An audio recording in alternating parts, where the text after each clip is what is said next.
Russian foreign minister has met with former President Raúl Castro during his official visit to Cuba. New British Prime Minister Boris Johnson is welcomed to his new role with protest. And Ugandan musician Bobby Wine has officially announced his intention to run for president. Hello and welcome to Telesur English. I am Estefania Bravo. This is from the South. The Russian Foreign Minister Sergei Lavrov is in Cuba on a two-day official visit. The minister held talks with former President and First Secretary of the Communist Party of Cuba, Raúl Castro. Following their meeting, Castro and Lavrov took part in the opening ceremony of the renovated statue of the Republic in Havana's National Capitol building, as a team of Russian experts took part in restoration process. Minister Lavrov also met with his Cuban counterpart, Bruno Rodriguez, at the beginning of the day. The two of them then spoke to the media. Apreciamos y agradecemos.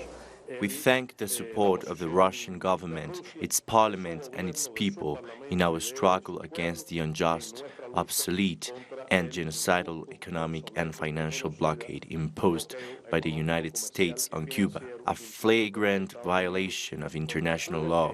I've told Foreign Minister Lavrov that the Russian people and the government have and will continue to have the support in their own rejection of the unilateral and arbitrary sanctions that our sister nation has endured since 2014. We are convinced that even under these difficult international circumstances, our history and our special relationship will continue to grow stronger in the future for our mutual benefit. We salute the strength of the Cuban people, who have withstood all the difficulties of the economic sanctions, and in spite of these they have achieved new successes in education, in healthcare. And as I said, we will continue to stand by Cuba and the Cuban people, defending together the principles of justice and international law that are in the United Nations Charter. Cooperation between Cuba and Russia has been growing in the last few years. Russia is playing an active role in Cuba's plan for economic and social development to the year 2030. In 2018, trade between the two countries reached a value of $388 million. That was 34% more than in 2017. Russia has helped Cuba set up assembly lines for gas and Ural vehicles, which in the future Cuba may export to third countries. And also tourism is a growth area, with more than 137,000 Russian tourists visiting Cuba in 2018. And staying in Cuba, government authorities have dismissed the findings of a new study on the alleged brain injuries of former U.S. diplomats working in the island. The study, which appeared at a U.S. medical journal, alleges that U.S. diplomats were affected after receiving mysterious head injuries in Havana. But Cuban authorities say the study is unscientific, as it fails to provide any clear conclusions. The article does not even talk about the existence of brain damage, as in others that have been published. It also talks about failing to identify the cause and that further studies are needed to clarify these symptoms. The new article does not allow for reaching clear scientific conclusions. It could be said that the picture of the medical results is still more confusing and contradictory, and it is also more complicated. And this is because criticisms made by the international scientific community against the previous article have not been properly answered. The Speaker of Puerto Rico's House of Representatives has announced that the impeachment protest has started for Governor Ricardo Rossello. This comes as the governor has so far refused to resign and is reflecting on his future, according to a Secretary of Public Affairs. Protesters took to the streets throughout the day after local media reported that governor was about to announce his resignation, but no such announcement came. Puerto Rico has been calling for Rossello's resignation for over a week after a leaked social media chat revealed his misogynistic and racist messages. He has already stepped down as leader of the new Progressive Party and is expected to be replaced as governor by Justice Secretary Wanda Vázquez. We were joined earlier by Rafael Bernabé from the Citizens Victory Movement to talk more about this. One of the wonderful things that has happened as a result of this process is that literally hundreds of thousands of people who had never in the past participated in social struggles, in mobilizations, in protests, in marches, are very much activated now, have had the experience of being in the streets struggling, and that will be carried over to other social struggles in Puerto Rico. So we feel that the elimination of Rossello from the governorship is going to be the start of a new chapter in Puerto Rico's economic, social, and political history. And people are looking for new alternatives. And we hope that the unity that we have forged in the struggle against Rossello, unity of the labor movement, of the women's movement, the environmental movements, and so on, all of these movements will come together in new political alternatives to revert the neoliberal policies that we have been suffering from for decades. Moving on, Venezuela is conducting the Simón Bolívar Liberation Campaign 2019 military exercises in defense of its sovereignty. The drill marks 236 years since the birth of Simón Bolívar, the Venezuelan military and political leader who liberated territory which would eventually make up 6 modern countries. They also celebrate 196 years since the founding of the Bolivarian Navy. President Nicolás Maduro said that Venezuela is testing arms in order to defend the territorial integrity of the country. The first exercises this year were held to mark the bicentennial of the Angostura Congress. 200 years ago, on the 15th of February. This is the second military exercise we've conducted this year. This first phase begins to mark the day of the Bolivarian Navy, and the Navy is going to be the vanguard of these drills from the 24th of July until the 28th. When you see these images, that discipline, that professionalism, that unity, that cohesion, that morality, that loyalty, that military capacity, you see that Venezuela has a powerful base for what it needs, which is simply peace and sovereignty. Peace with independence, peace with self-determination, peace with equality, peace with democracy, peace with freedom, peace with the people, peace with prosperity and social contentment. Peace. Venezuela is defended, and that's shown here. Now we move to Brazil, where new figures show that the deforestation in the Amazon has increased dramatically in the last year. This as a number of world leaders and international environmental organizations have suggested that the policies of President Jair Bolsonaro are putting at risk the rainforest, which has been described as the lungs of the world. Brazil's Institute for Space Research, INPE, has revealed an 88% increase in deforestation in the Brazilian Amazon region in the year up to this June.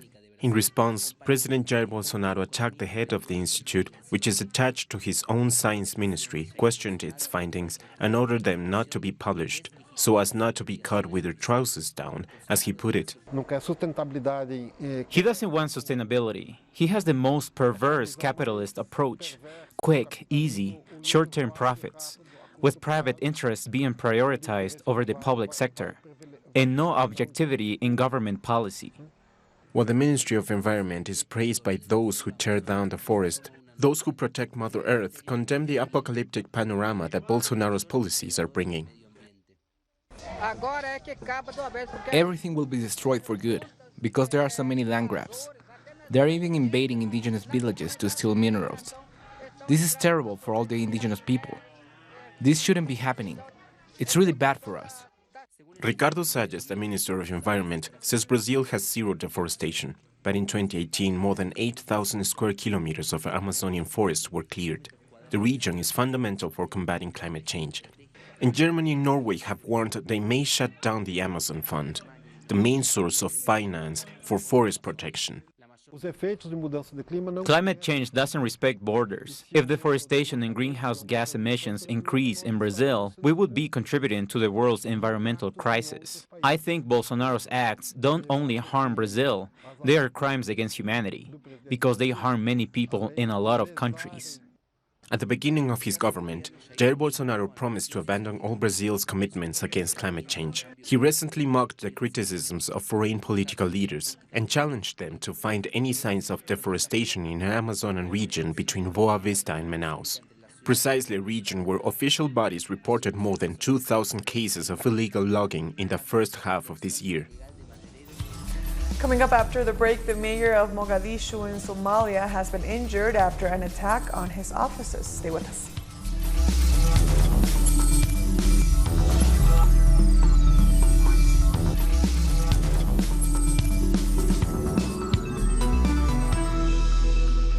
Welcome back to From the South. An attack by the Al-Shabaab militant group in Somalia has left 4 people dead and the mayor of Mogadishu injured. The attacker reportedly entered a room at the mayor's office where officials were meeting before detonating a bomb. According to officials, the mayor and several others are undergoing treatment at a local hospital. The United Nations envoy to Somalia had met earlier in the day with the mayor and has since condemned the attack. Sudan's military says a top general and several others have been arrested over a foiled coup attempt earlier this month. According to the officials, those involved were General Hashim Abdel Mottalib, the head of Joint Chiefs of Staff, along with officers from the National Intelligence and Security Service. The failed coup attempt's goal was to abort the People's Glorious Revolution and to return the former National Congress regime to power, and to disrupt the path before the expected political solution that aims to establish a civilian state that the Sudanese people dream of. At least 12 people were killed during overnight attacks in the Democratic Republic of Congo. Authorities believe the perpetrators were members of the ADF militia group, although no one has claimed responsibility. The attacks were carried out in the northeast region of the country, with 9 of the victims being killed near the city of Beni. DRC security forces said they are still looking for the assailants. We called military authorities ourselves so they could check what it was about. Then we found out that there was an enemy intrusion, and unfortunately the enemy managed to kill 9 people from our town. We think that our government has failed to protect us. It doesn't care about its population. So we will see if there are ways to protect ourselves. We have suffered enough. Every day we are losing our relatives and there's no positive change. No action taken to end this phenomenon. As a population, we will mobilize to see how we can protect ourselves. In Kenya, the president has appointed an interim finance minister a day after the former minister was charged with corruption. Henry Rotich pleaded not guilty on Tuesday to corruption charges in connection with the misuse of funds for the construction of 2 dams. But Rotich is just one of the 26 people facing charges related to this project. He is due to return to court on August 8th. He has been replaced by Labor Minister Ukur Yatani. The South African opposition party, the Economic Freedom Fighters, is set to celebrate its 6th anniversary this week. The EFF will celebrate its beginning on July 26, 2013. Party leader Julius Malema has been traveling through South Africa's provinces addressing supporters ahead of the occasion. The party is well known for its land reform policy, calling for land appropriation without compensation. This is Commissar Muzikoza, the new elected Secretary General of the EFF Students Command. Let us lastly wish the EFF their 6th anniversary birthday that will be hosted in Nganyamazane Stadium, Mpumalanga. We wish the EFF many more years, which will display a high level of unity and joy, peace and happiness. Let's call upon all South Africans to attend and listen to the address by the Commander-in-Chief, the President.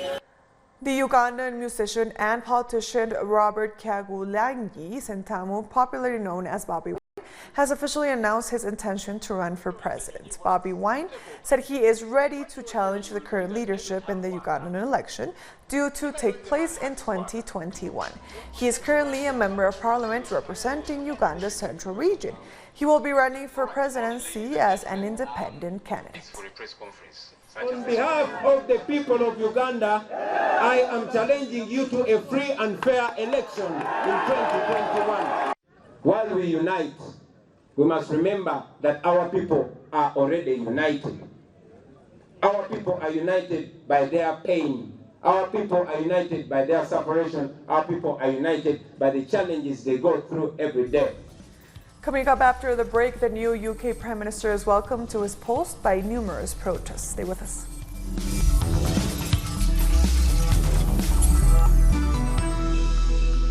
Welcome back to From the South. Boris Johnson has become the new British Prime Minister after Theresa May officially handed in her resignation. Protests against Johnson began even before he officially took the reins of the UK. Greenpeace activists interrupted the controversial new Conservative Party leader on his way to meet the Queen at Buckingham Palace, demanding that he place climate change at the top of his policy agenda. And the anti-Brexit activist group led by donkeys projected an image of Johnson onto the Buckingham Palace facade, calling him a liar. Johnson has become under fierce criticism for his egotism, racism, and duplicity. In his first move as Prime Minister, Boris Johnson has already appointed a number of hardline Brexit campaigners to the top jobs in his cabinet. Sajid Javid becomes a new finance minister, while Petri Patel will be Home Secretary and Dominic Raab the new foreign minister. The appointment suggests that Johnson wants a government that is ideologically in line with his priority of leaving the EU on October the 31st, rather than any attempt to unite his party. And protests against both the new PM and the Conservative Party also took place in the Scottish city of Glasgow.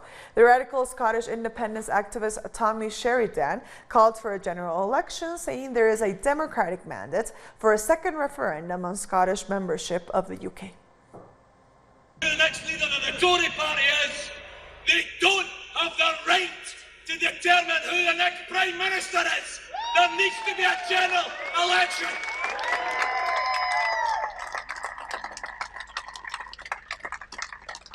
There needs to be a nudging general election. And my appeal to the SNP, to the wider Yes movement, is that at that general election, they've already said that although we're in a voluntary union, they're not going to allow us to have Indie Rev 2. The SNP won the general election in 2015 in Scotland. They won the Scottish election 2016 in Scotland. They won the general election again 2017 in Scotland. There is an existing democratic mandate for Indie Rev 2. It has to be used. It has to be used. We have more in this report from our correspondent in London, Pablo Nat. So Boris Johnson has become the new British Prime Minister after going through the protocol meeting with the Queen, and he takes on this position a day after he won a decisive victory as the new leader of the Conservative Party with over 66% of the vote, beating his challenger Jeremy Hunt, the current Foreign Minister. Now, Boris Johnson is expected to face numerous challenges, a man widely criticised for numerous controversial declarations, racism, for being called a liar, untrustworthy, but he now becomes Britain's new Prime Minister, yet another Prime Minister who's not been elected into office directly. So he faces numerous challenges, but number one, his priority will be delivering the Brexit that his base so badly crave, and his positions on Brexit, the kind of more Brexiteer, pro-Brexit, hardline positions, are the ones that have kind of brought him into power and victory in the Conservative Party leadership election. Now, he's gave a speech not long ago today, his first speech as Prime Minister, where he said that the 31st of October that Britain would be leaving the European Union, whatever happens. So we've already had a number of resignations in the government. Just a short while ago, the Minister of Defence, Penny Mordaunt, resigned. We've had the Minister of Justice. We've had the Chancellor, effectively the Minister of Finance, resign. All members who are not considered allies of Boris Johnson. So he's going to have a lot to deal with on his plate, not least Brexit, but also trying to unify his party, which has been deeply divided over Brexit and numerous other issues. The challenge of Jeremy Corbyn, which he's already mentioned various times as a way of mobilising his base, saying that he's there to stop Jeremy Corbyn coming into power. Jeremy Corbyn, the socialist leader of the Labour Party. It should also be said that in central London today there will be thousands expected. We're in the midst of a heat wave at the moment in Britain. Thousands are expected in central London to protest Boris Johnson becoming the new British Prime Minister. So he will face, it's clear that he will face a strong resistance from various quarters to his policies, but we'll see what happens. We thank Pablo Navarrete for that report. China has said it is prepared to go to war to protect its sovereignty after the United States announced a planned $2.2 billion arms sale to Taiwan. The Trump administration insists that Beijing by approving the deal July 8th.